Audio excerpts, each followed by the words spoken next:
நீ மோடி கிட்ட கேளு. நீதிமன்றம் திமுகவுக்கு கொடுத்த அடி, ஆளுநரை தொட்டால் இதுதான் கதி. தமிழக ஆளுநர் RN ரவி மேற்கொண்டு வரும் செயல்பாடுகள் தொடர்பாக அவரை திரும்ப அழைக்க வேண்டும் என தமிழ்நாடு அரசு மத்திய அரசுக்கு பரிந்துரை செய்திருந்தது. இதற்கு திமுக சார்பில் சென்னை உயர்நீதிமன்றத்தில் வழக்கும் தொடரப்பட்டது.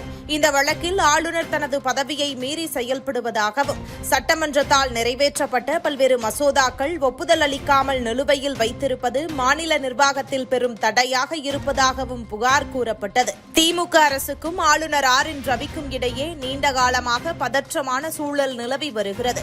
சட்டமன்றத்தால் நிறைவேற்றப்பட்ட பல்வேறு மசோதாக்கள் ஆளுநரின் அனுமதி இல்லாமல் நிலுவையில் இருக்கிறது. மேலும் ஆளுநர் அரசின் நிர்வாக செயல்பாடுகளில் தலையிடுகிறார், அமைச்சர்கள் குறித்த தீர்ப்புகளில் தாமதம் செய்கிறார், முதலமைச்சர் மற்றும் அமைச்சரவை ஆலோசனைகளை புறக்கணிக்கிறார் என்பது போன்றவை பெரும் சர்ச்சைகளை உருவாக்கியுள்ளன. இந்த சூழலில் ஆளுநர் RN ரவியின் செயல்பாடுகள் தமிழக அரசை பெரிய அளவில் பாதிப்பதாக கருதி திமுக அரசு அவரை திரும்ப அழைக்க மத்திய அரசிடம் பரிந்துரை செய்தது.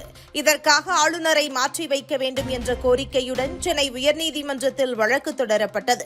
இந்த வழக்கில் ஆளுநர் தனது பதவியின் எல்லைகளை மீறி செயல்படுவதாகவும் மாநிலத்தின் ஜனநாயக உரிமைகளை குறைத்து தமிழக அரசின் நிர்வாக செயல்பாடுகளை தடையாக்க முயல்கிறார் என்றும் புகார் கூறப்பட்டது. குறிப்பாக அரசு பரிந்துரை செய்த பல முக்கியமான சட்ட மசோதாக்கள் அவரிடம் காலம் தாழ்த்தப்பட்டுள்ளன. இது தமிழகத்தின் நிர்வாகம் சரியான முறையில் செயல்பட முடியாமல் செய்துவிட்டது என்பது திமுகவின் வாதம். இந்த வழக்கு விசாரணைக்கு வந்தபோது நீதிமன்றம் முக்கியமான புள்ளிகளை முன்னிறுத்தியது. அதில் ஆளுநரை திரும்ப அழைப்பது என்பது முழுமையாக மத்திய அரசின் அதிகார வரம்பில் உள்ளது. எனவே இது நீதிமன்றம் தலையீட்டுக்கு உரிய பிரச்சினை அல்ல என தெரிவித்த நீதிமன்றம் வழக்கை தள்ளுபடி செய்தது.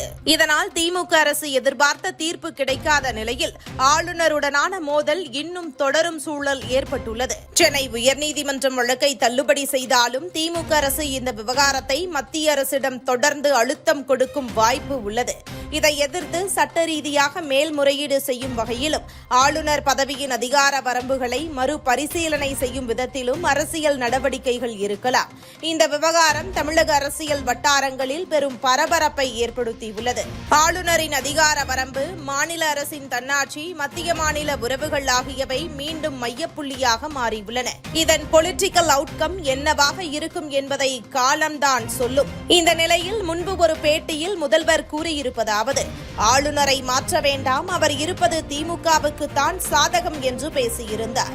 ஆனால் திரைமறைவில் வழக்கா என்று இந்த முரண்பாடை அரசியல் விமர்சகர்களும் விமர்சனம் செய்து வருகின்றனர். இதுபோன்று முக்கிய நிகழ்வுகள், அரசியல் தகவல்களை ஆழமாகவும் மாறுபட்ட கோணத்திலும் அறிந்து கொள்ள மறக்காமல் உங்கள் IND தமிழ் 24/7 பக்கத்தை பின்பற்றிக் கொள்ளவும். உங்கள் ஒவ்வொரு ஆதரவும் இதுபோன்று பல நிகழ்வுகளின் பின்னணியை அறிய உதவும்.